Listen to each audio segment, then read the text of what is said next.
بسم الله و الصلاة و السلام علی رسول الله. عزیزان، ما در یکی از حلقه ها وعده دادیم که درباره صحابه های فارسی زبان با شما صحبت میکنیم.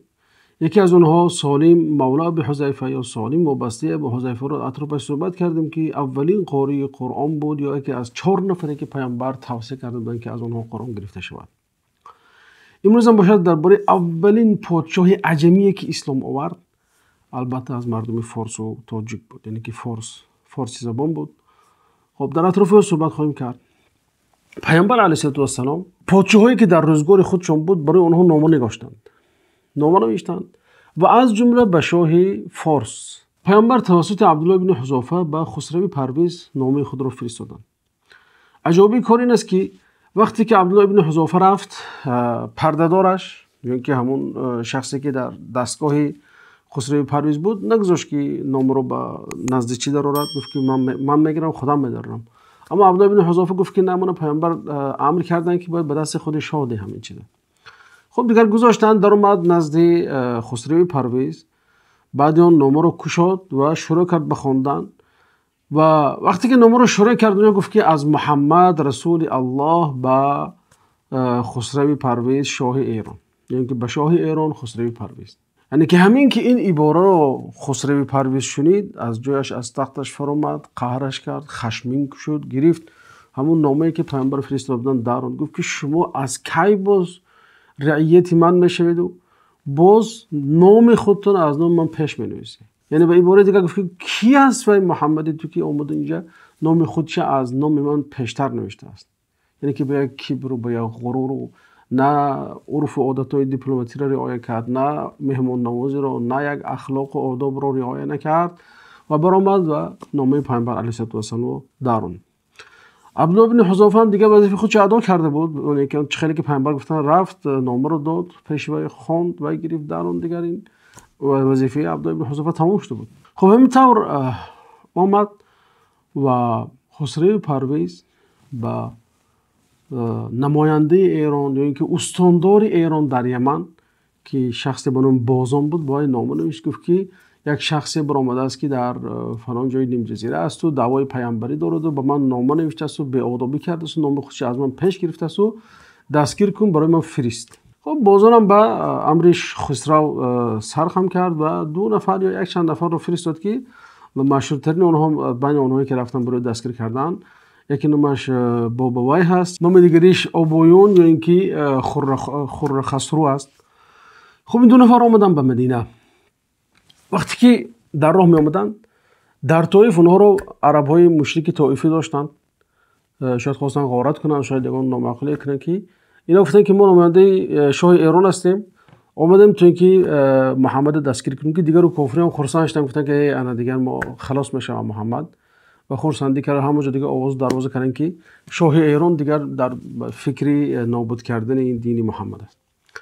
2 نفر آمدن مدینه، آمدن نزد پیامبر صلی الله علیه و سلم در مسجد و وقتی در آمدن در حقیقت مظهر آنها مظهر غریب بود بر نسبت مسلمان ها.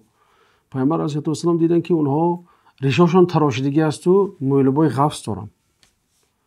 پیامبر گفتن این چه هستنه که برای چی شما خیلی ریشاتون رو میتراشه؟ او هم بابای گفت که خداوندگار ما خسرو ما رو دستور میداد تو که یعنی که به همین شکل گرده. شاید که این همون شاید مأموران دولتی شاید این شکل داشتن، شاید که عامه خلق ایران هم خیلی بود. اون من گفت که به دستور پادشاه این کارو میکنیم. و پیامبر علیه السلام گفتن که اما خدای من، پروردگار من دستور میداد که ما ریش خود را به حال خود گذاریم، یعنی که دراز کنیم و مولبای خودمون پس کنیم. خلاصه اون 2 نفر گفتن که ما اومدیم برای که تو رو دستگیر کنیم. پیامبر گفتن که خشم شدید، کمتر استراحت کنید، من جواب شما رو به زودی خواهم داد. بعد یک چند روز گذشت. یک صبح پیامبر صلی الله علیه و سلم آمدن، 2 نفر رو فریاد کردن، گفتن که فلانی و فلانی، امشب خدای من برای من خبر داد که در فلان ساعت خسرو پرویز را پسرش شیرویه کشت. 2 نفر به هم دیگرش نگاه کردن، تعجب کردن، گفتن این خبر از کجا گرفته باشد این مرد؟ گفتن که همین خبر شد. خب دیگر برآمدن از اونجا، باز اومدن یمن پیش بازان. وقتی پیش بازان آمدند خیلی دیگر آنچه که دیدن نقل کردند و اینو اونو با حتی پیامبر برونو بایدش کمربند زرین دادن، باید دیگر چی دیگه هدیه هم داده بودن. اومد گفت که دیگه مردک ما رو عزت و اکرام کرد و خیلی یعنی که یک انسانی دید که من این خیلی انسانی به هیبت در حیاتم ندیدم. گفت بابا و بازون نقل کرد هر چی یعنی که تفصیلاتی که در مدینه دید از حرمت و احترام صحابه نسبت پیامبر، از برخورد پیامبر با صحابه ها و صحابه ها با پیامبر، نماز خواندن و عبادت و آداب و اسلوب و همه اینا رو دید، رفت برای نقل کرد.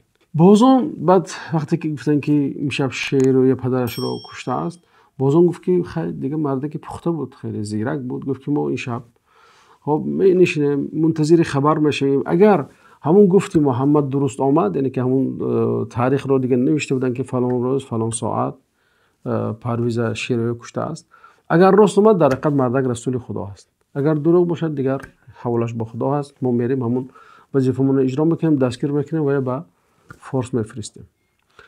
بعد از گذشت مدت میدونید که اون زمان مثل حاضر مثلا اینترنت و خبر و رفت آمدش مشکل بود، شاید که برای خبر رفتن شاید هفته ها شاید ماه میگذشت. بعد خبر برای وی آمد از شیرویه، گفت که شیرویه نوشته است به بازان که من دیگر فلان هستم، من دیگر جانشینی خسروی پرویز شدم، اون که پرویز کشتم و دیگر باید که جری اطاعتی من باشه. و وقتی که بازان دید که خبر پیامبر راست برآمد، ایمان آورد خودش و همه ایرانایی که در آنجا بودن همگی ایمان آوردند، از جمله همون باب وحی که پیامبر دیده بود، همچنین خسروی که همراهشون بود و هم دیگر ایمان آورد و همگی مسلمان شدند. این بود قصه همون اولین شاه عجمیه که اولین شاه فارسی زبانه که با پیامبر صلی الله علیه و سلم ایمان آورد. یعنی ببینید که مردم فارس در حقیقت مردم به فرهنگ بودند، مردم بودند که کجایی که حقیقت باشد اونجا حتما قدم خود را میگذاشتند. اگر بازان هم بینیم بوجدن که وظیفه داشت، وظیفه شاید وظیفه خوبه بود، نماینده شاه ایران در یمن بود و نترسید از شیرویه، فکر نکرد، یعنی که از منصب از دست دادنش هم نترسید، بلکه به پیامبر خدا صلی الله علیه و سلم ایمان آورد و اینچنین همون مردمی که در اطراف خودش بود، همون فارسایی که اونجا رفته بودند، همه اونها نیز ایمان آوردند. خب یک چیز دیگر فراموش نشود دوستان، اینکه سبب ایرانی ها اونجا رفتنش فارسا این است که در زمان انوشیروان سیف بن زیزن گفته که یمنی آمد برای اینکه علیه حبشی هایی که اون زمان اونجا رو استیلا کرده بودن کمک طلبید و شاه ایران چخیلی که در روایت آمده است تقریبا 800 نفر از زندانی های بسیار جنایتکار وزنی که در همون زندان های اونجا بودن، برای از اونها خلاص شدن 800 نفر لشکری مستحکم استواری از اونها تشکیل کرد و برای یاردم سیف بن زیزین فرستاد و آنها به همین شکل آمدند و اونجا رو از حبشه ها تازه کردند و با همین مردم فارس دیگر اونجا موندن. شاید که یک پایگاهی نظامی شدن که اونجا دیگر هم حاکم یمنی بود هم حاکمی فارسی بود که از بالای کیها نظارت میکرد. این چنین همین بازان هم از جمله اونها هست. بعد از اون سال دهم هجرت وقتی که حجت الوداع شد و پیامبر علیه السلام مردم در عرفه خطبه میکردند، ابو شاه نام شخص از یمن خست. ابو شاه همین مردم فارسی خودمون است که ابو شاه گفت پیامبر من گفت فراموش میکنم برای من نویسید همین چیزا رو گفت. و پیامبر گفتن که اکتبوا لابی شاه، یعنی که حدیث در بخاری مسلم است، برای ابو شاه نویسید. و از این هم علما استدلال کردن بین برکت این مردم فارسی که ایمان آوردن، استدلال کردن که نوشتن حدیث درست است که در زمان خود پیامبر علیه السلام، چون که در اون زمان پیامبر خودشون نهی میکردن غیر از قرآن دیگر چیزی از من ننویسید میگفتن در بدایت برای اینکه قرآن و حدیث آمیخته نشود. خب بعد از اون پیامبر گفتن که اکتبوا لابی شاه، مردم دیگر از این گرفتن که میشود که چی حدیث های پیامبر هم نوشته شود. یعنی که از این قسم معلوم میشود که بیداری مردم فارس، زیرکی و هوشمندی مردم فارس است که چیزی که حقیقت بود همین که میدیدن به اون پابند میشدن و این بازان و بابوی و ابو شاه و هم مانند اینها دیگر انسانایی که در یمن بودن با پیامبر علیه السلام همگی ایمان آوردند و با جمله صحابی پیامبر علیه السلام پیوستند و شرف این نام رو برای خود کسب کردند. خصوصا همون دو نفری که آمد و پیامبر رو به چشم خودش دیده بود، هر دوش رفتن دیگر ایمان آوردن و اونها از جمله صحابه حساب میشن. خیلی که ابن حجر در کتاب اصابه آوردن و اینجوری در کتاب اسود الغابه نیز آمده است این چیز. خداوند از گذشتگان ما راضی باشد، آنها را رحمت و مغفرت کند و قبر آنها را پرنور گرداند که آنها اولین غیر عرب های اسلام آورده حساب میشدند.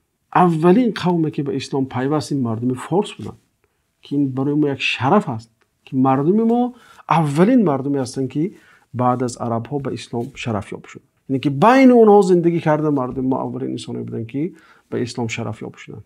که البته این اونها نشون میده که مردم ما خونش، پوستش، استخوانش به این دین آمیخته است. هیچگاه نمیشد که این مردم از فرهنگش، از تمدنش، از تمدن اسلامیت جدا کرد. با همین اکتفا میکنیم.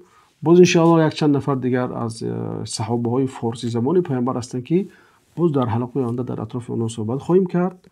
و السلام علیکم و رحمت الله و برکاته.